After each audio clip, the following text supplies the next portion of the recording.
7日の早朝にね、ドクターと一緒に現地にね尾道から向かいました。見渡す限りもう焼け野原でね、もう本当にもう誰一人生きた人もいらっしゃらないし、で道の両側にねいっぱいまだねこもも何にもかけんとそのまま転がってね、裸の人がねとか、もう本当にちょっともうなんかボロボロになったようなね服とか、男の人か女の人かわからんってね、地上に転がってる人は男女の区別がつかないっていうね、そのずーっともうねいっぱいね転がってるんですよ。私らはもう防空壕の寝たきりとかここまで来れないねそういう重症のね人の処置に回るようにということで、包帯と亜鉛かなんかねを持って防空壕へ入っていったわけです。いっぱいのね方が避難されてまして、でそこではほとんど水とかね水くださいとかね、家族にねここにおる言ってくださいとかね言われて、もう本当にもうほらもう何百人ってねいう方にね頼まれて、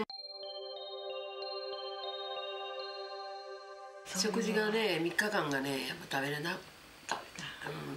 かったね。おにぎりがね1個から2個ぐらいね支給されてたんですけどね、もう向こう作ってるところでもうすでに灰がね一緒についてくるんですよ。そらもうすごかったです。灰だけは乾パンをねいただきましてね食べたんですよ。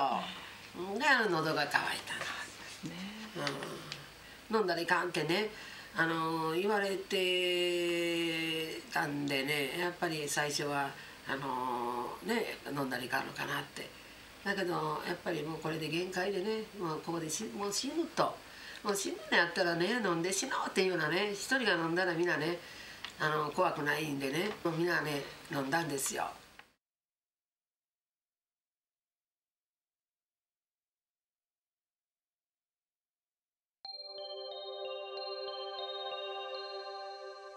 子供が生まれへん、産んでも奇形児とかね、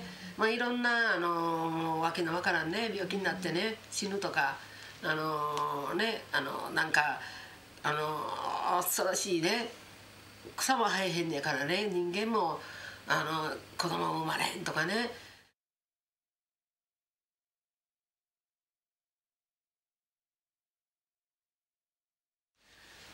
貧血がね起きてね、もうめまいがして、朝起きたらもうめまいがしてね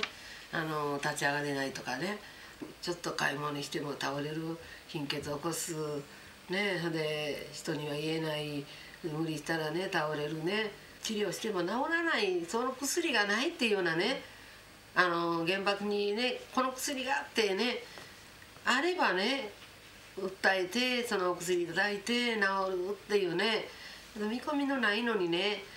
恥さらすこともないっていうねのがあったんでね、青春時代はね黒のどん底地獄のねそこを這い回るっていうんか、どうして死のうどないして死のうってね死ぬことを考え出したのが29年ぐらいからですかね。